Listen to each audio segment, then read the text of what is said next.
going on No Horsing Around family? Zach Boyd back at it again. And as always, the No Horsing Around podcast is powered by WagerWire. WagerWire is the first of its kind app where you'll be able to buy, sell previously placed sports bets. Just jump in and out of features all season long, cash in and out of parlays before the buzzer. It's going to be a game changer for a long time for a lot of reasons. Follow them on Twitter at WagerWire, as well as look out for the app to be launching next year. Go ahead and sign up at wagerwire.com. That's at wagerwire.com. And guys, lots to talk about. And we thought, hey, we'll bring Kevin Bowen on here. We'll go to the man who was in front of the microphone on Tuesday with Chris Ballard and just kind of collect your thoughts, man. Just some initial thoughts from that, Kevin, as you were there. And I know you had some chances to ask some really good questions. So just some takeaways from that. Yeah, I mean, I thought he handled it like he should have. You know, I know a lot was made about his body language a couple months prior at the Jeff Saturday press conference. And, you know, Chris Ballard's the guy that wears his emotions on his sleeve. So I wasn't too honestly shocked by how he acted that night. So, yeah, I mean, he certainly needed to show humility and all that and be apologetic. And, you know, in a way, it's made this analogy. It's like you're kind of taking home like your 1.2 GPA back in the day, and you're telling your parents, "Yep, I apologize for doing a bad job." I mean, that's pretty much what he did. And you know, at the time Tuesday, that's all he can do is speak with words and body language, I guess. And now it's all about actions moving forward. I mean, I'll be totally honest. Early on in that press conference, the thought that did run through my head was, you know, I usually kind of try and tweet out a picture of the press conference, trying to give a little like lay of the land.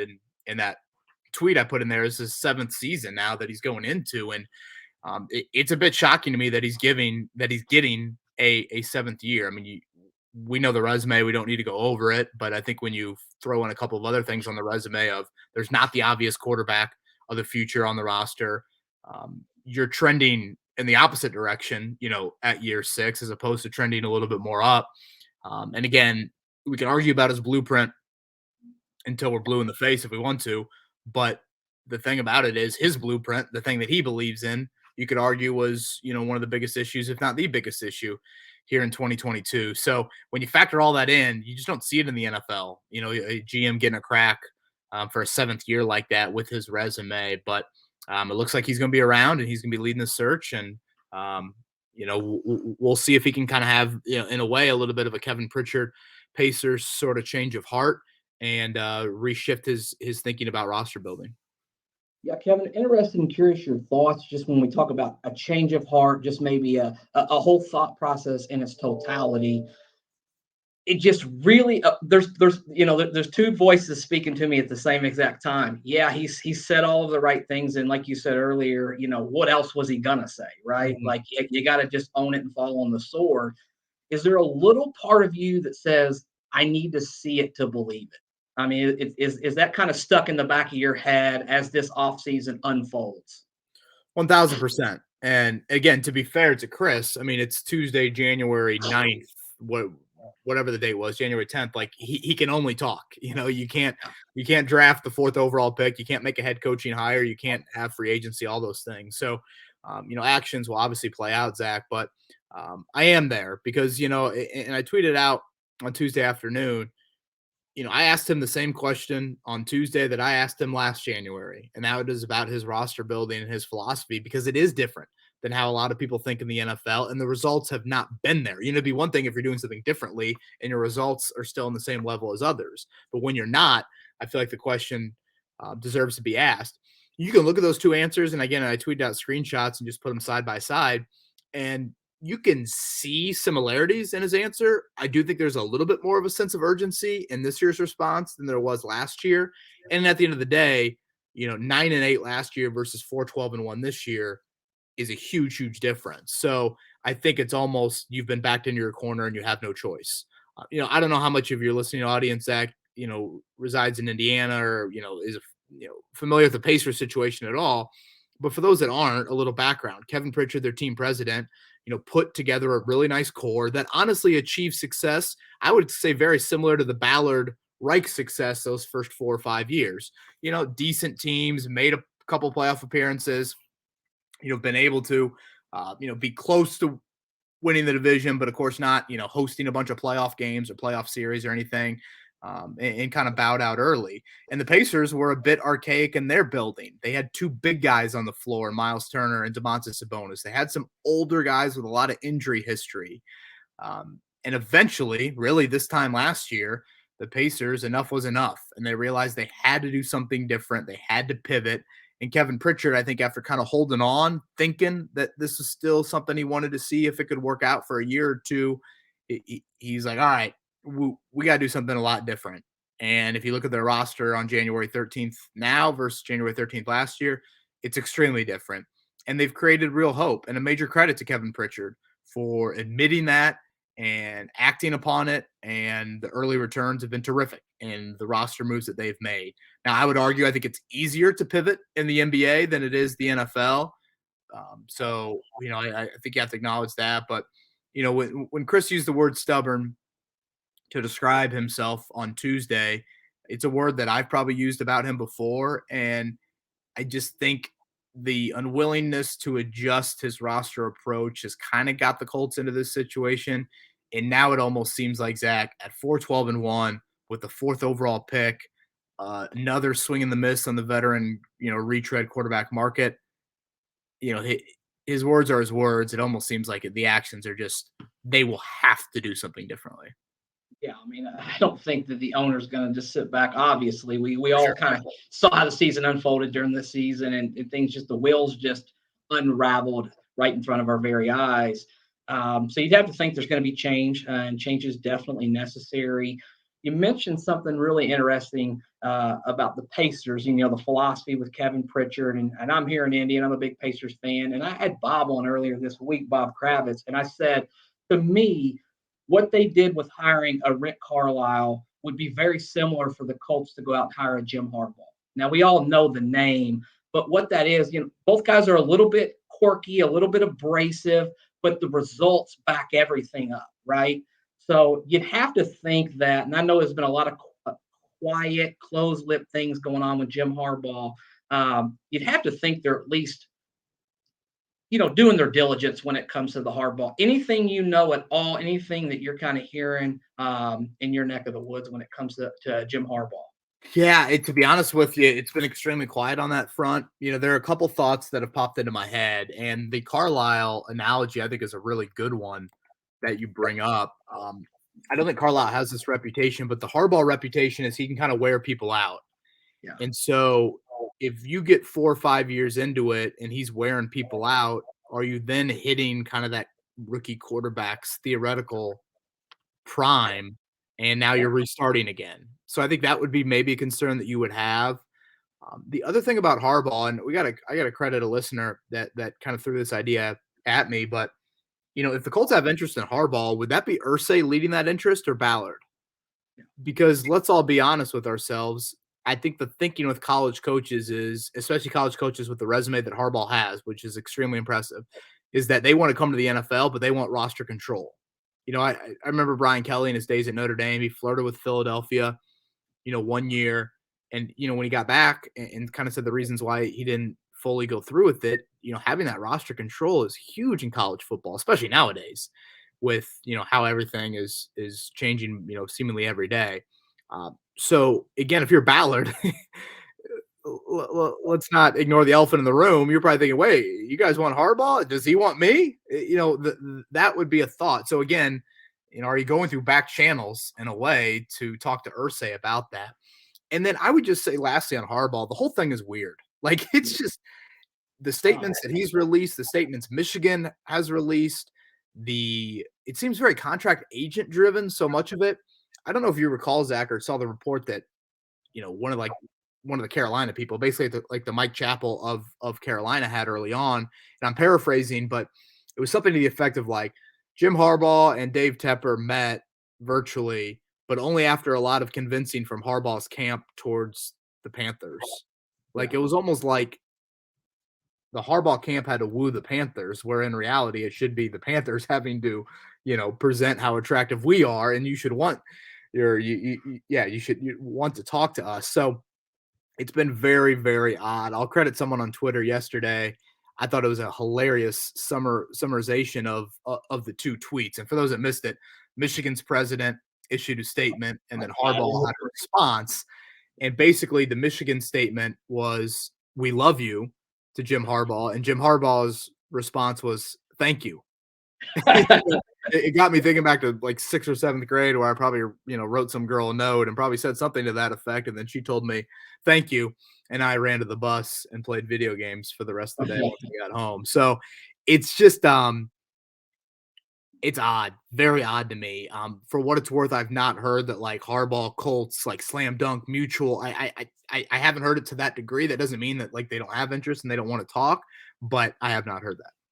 Yeah, I mean it's all been odd. You even heard the Pelissero report where it came out, and he's friends with Jeff Saturday, and I'm thinking this is just Yeah, getting kind of wild, almost an ultra leverage play in some regard. I don't know what's behind yeah. the scenes, the inner workings. Ultra leverage is a good way to describe it. I did see Pelissero clarified his comments there. Yeah, he said he misspoke. He actually meant Jim Irsay instead of saying that Jim Harbaugh had a relationship with Oh, I Jeff got you. Saturday. Pelissero didn't make that super clear, but he kind of did it through the back waves of Twitter. But the ultimate leverage play, or whatever the phrase was that you just said, it looks like that to me more than anything. Which again, if you look at his college salary, I mean, Mel Tucker makes more money than Jim Yeah. Harbaugh. He should be paid more. So obviously, 5 openings still as we record this. We'll see how it all plays out. Yeah, it'd be interesting. Well, let's just talk about something that actually is real, and we've really been connected with a lot of candidates coming in. They did say they were going to cast a wide net. That's been true so far. Probably more names to come. Anybody on this initial list that just kind of piques your interest, and you say, "Hey, that's something that I wouldn't mind, exploring and finding out more about." Yeah, there's probably 2 names on that initial list. If while I'm thinking about it, 2 names that I'd like to see still be interviewed is D'Amico Ryans. He would probably vault to the top of my list, and then Brian Callahan, the OC with the Bengals. I mean, we'll see if those 2 teams win. They both are close to double-digit favorites this weekend. But again, you can't interview them this week. But those are 2 names that I think the Colts should have interest in, and I fully expect if Chris Ballard is leading the search like we believe he is, which I think he is. Um, it's going to be a very patient process, and he's going to do a ton of homework. As far as the 2 names that are intriguing to me out this initial group, I'll start with Raheem Morris. I was talking with somebody who's coached in the league a couple decades, and has been with several teams, and they said, Morris, more than any coach this person's been around, combines great human with great coaching. In his NFL career. And then, there is the Gus Bradley connection. So, if you are looking for a little continuity on that side of the ball, which, if you make a change on defense, it's 3 different coordinators in 3 different years, and it just starts adding up a bit there. So, Morris was 32 when he was the head coach at Tampa. I mean, I'm 33 and I laugh out loud thinking how I would react to having that type of responsibility on my plate. So, um, that would be very difficult. And I think he's learned a lot. I think he's been very candid about that. So he's a name that is intriguing. And then the other one, and I get some Brad Stevens vibes with this one, and that would be Ben Johnson with the Lions. I mean, brilliant, brilliant mind. Certainly when you hear brilliant mind, I think some of the worry is like, can you connect as just a normal human being? And I feel like Brad Stevens has that ability and had that ability, which is why he was so successful. Obviously, the appeal with any offensive hire, Zach, speaks for itself. It's that you don't have to worry theoretically about the offensive system, the play call, or whatever throughout that young quarterback's development and career, and vice versa. That would be the worry about hiring a defensive coach. Now, the question with Johnson is 18 months ago, that dude was a tight end position coach. Ask Colts fans the tight end coaches for the last 20 years. Hell, ask me the tight end coaches for the last 20 years. There's no way I can name more than 2 of them. Like, so you're going to go from, if you ranked the assistants, you're going to go from 18 months ago, you were the 8th most important coach on the staff, to now you're running an NFL franchise and making a monumental, have an influence on a monumental draft pick at 4. And again, you can look at that probably one of 2 ways, Zach. You can look at it as that's a fair question that you're asking, or if you pass on him, are you going to regret it? Are you missing the next whatever, McVay, Zach Taylor, whoever you want to throw, that, there are other coaches that have had somewhat of a similar resume and have been super successful.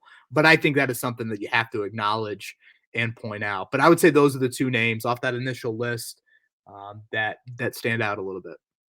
Yeah, I mean, you mentioned D'Amico Ryans a second ago. I mean, a little bit odd, and I don't know about the NFL rules, how that plays into this, but he's really only been tied to one team that's actually asked permission to interview, and I think that's the Cardinals. Do you expect at some point Chris Ballard to kind of throw his name in the hat, or is it one of those situations where, these highly coveted candidates, their agent kind of does it for him and says, hey, he's not, maybe this is not that's the direction he would want to go in. And then we just obviously know, hey, why set up an interview with a guy who's not super thrilled about even coming to Indy?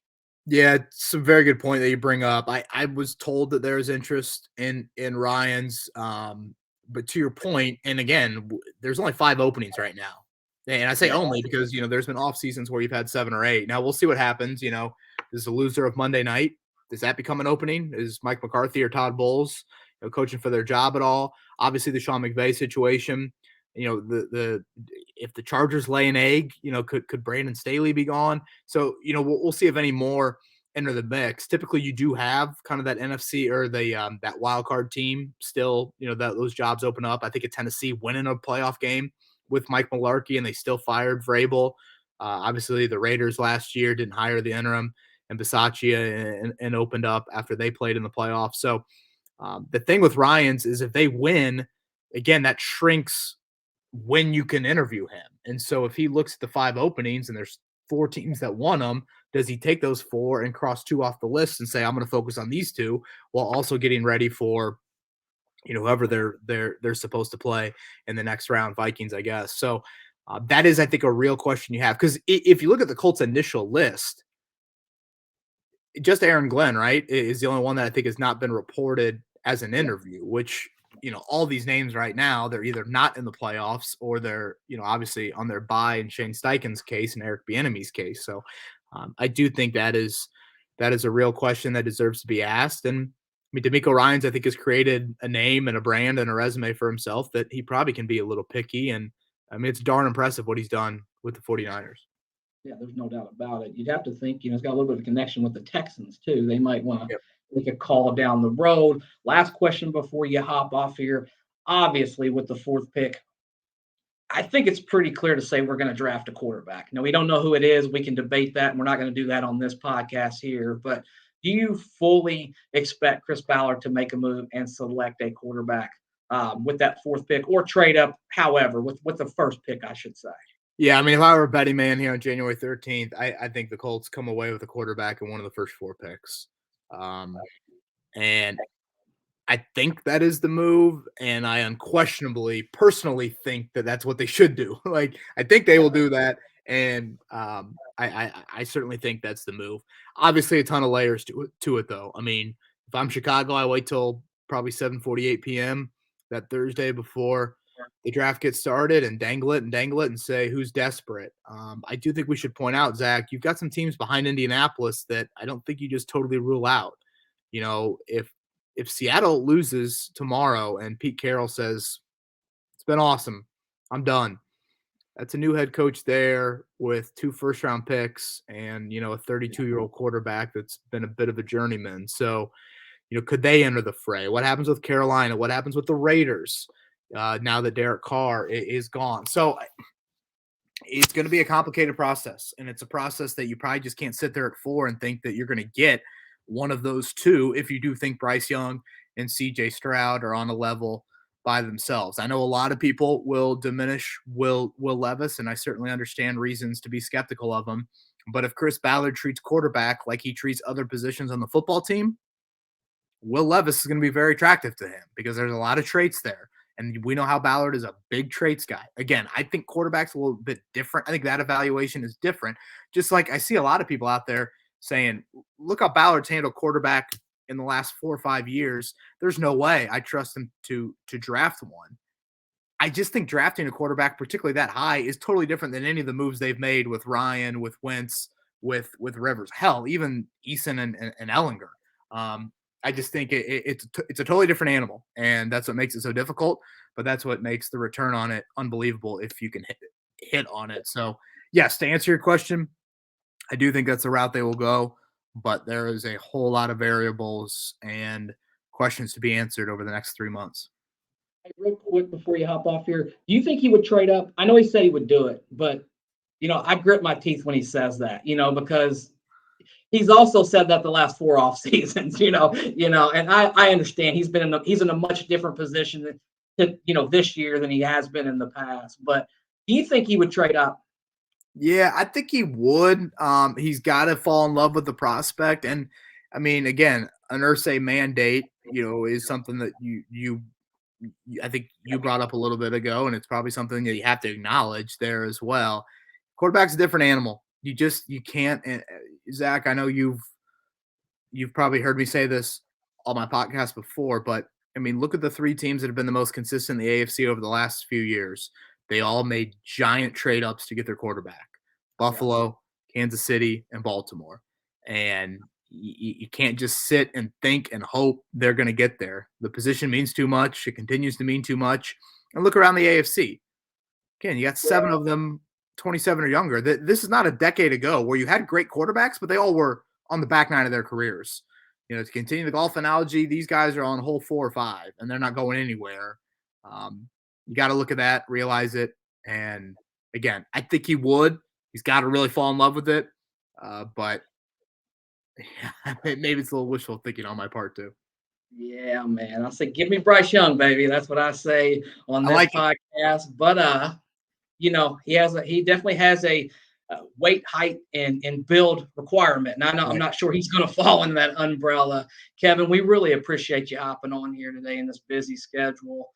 And more to come as we go down the road, guys. Thank you so much. As we're over 2,000 subscribers, just about to 2.2K. So we're asking you to join the family. If you haven't, like, rate, review, share, and subscribe. Until next time, go Colts.